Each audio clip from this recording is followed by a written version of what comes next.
नमस्कार मित्रांनो, स्वागत आहे तुमचं चौफेर मराठी आपल्या चालू घडामोडीच्या सिरीजमध्ये। चला तर मग सुरुवात करूया आजच्या पहिल्या प्रश्नाला। प्रश्न पहिला, प्रवासी भारतीय सन्मान पुरस्कार 2025 कोणाला प्रदान करण्यात आला? डॉक्टर सय्यद अनवर खुर्शीद आणि 27 व्यक्तींना तो देण्यात आला आहे। प्रश्न क्रमांक दुसरा, जानेवारी 2025 मध्ये माझगाव डाक शिपबिल्डर्स लिमिटेडद्वारा भारतीय नौसेनेला 6वी स्कॉर्पियन पनडुबी सोपविण्यात आली, तिचे नाव काय आहे? वाक्षीर।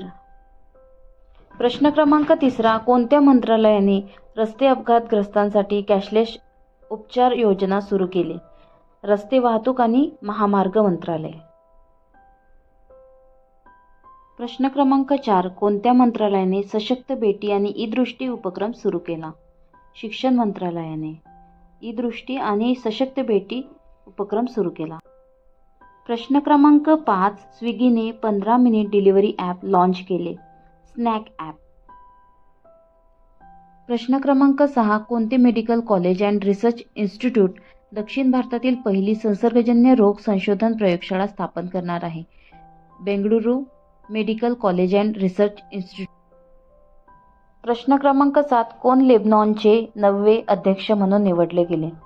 जोसेफ ओवन हे लेबनॉनचे 9वे अध्यक्ष म्हणून निवडले गेले।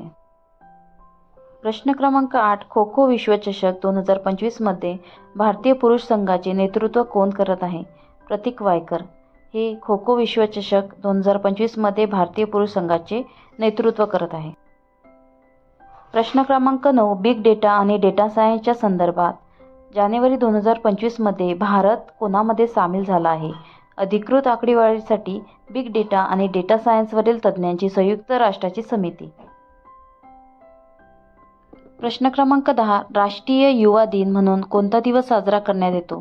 12 जानेवारी हा दिवस राष्ट्रीय युवा दिन म्हणून साजरा करण्यात येतो आणि हा स्वामी विवेकानंद यांचा जन्मदिवस म्हणून राष्ट्रीय युवा दिवस हा साजरा केला जातो।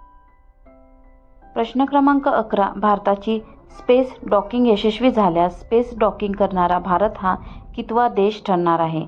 4था देश ठरणार आहे आणि 3 देशाचे स्पेस डॉकिंग आतापर्यंत झाले आहे।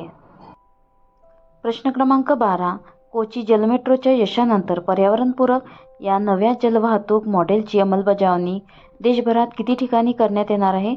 तर 18 ठिकाणी कोची जलमेट्रोच्या यशानंतर पर्यावरणपूरक या नव्या जलवाहतूक मॉडेलची अंमलबजावणी करण्यात येणार आहे। प्रश्न क्रमांक 13, 15 जानेवारी हा दिवस कोणत्या खेळाडूचा जन्मदिवस महाराष्ट्र राज्य क्रीडा दिवस म्हणून साजरा करतात? खाशाबा जाधव यांचा जन्मदिवस हा महाराष्ट्र राज्य क्रीडा दिवस म्हणून साजरा करतात। प्रश्न क्रमांक 14, भारतीय क्रिकेट नियामक मंडळाच्या सचिवपदी कोणाची निवड करण्यात आली? देवजीत सेकिया यांची भारतीय क्रिकेट नियामक मंडळाच्या सचिवपदी निवड करण्यात आली आहे। आजचा शेवटचा प्रश्न आहे प्रश्न क्रमांक 15, भारतीय क्रिकेट नियामक मंडळाच्या कोषाध्यक्षपदी कोणाची निवड करण्यात आली आहे? प्रभतेश सिंह यांची भारतीय क्रिकेट नियामक मंडळाच्या कोषाध्यक्षपदी निवड करण्यात आली आहे। चला तर भेटूया पुढच्या व्हिडिओमध्ये। व्हिडिओ आवडला असेल सबस्क्राईब करा, शेअर करा, लाईक करा। थँक्यू, धन्यवाद।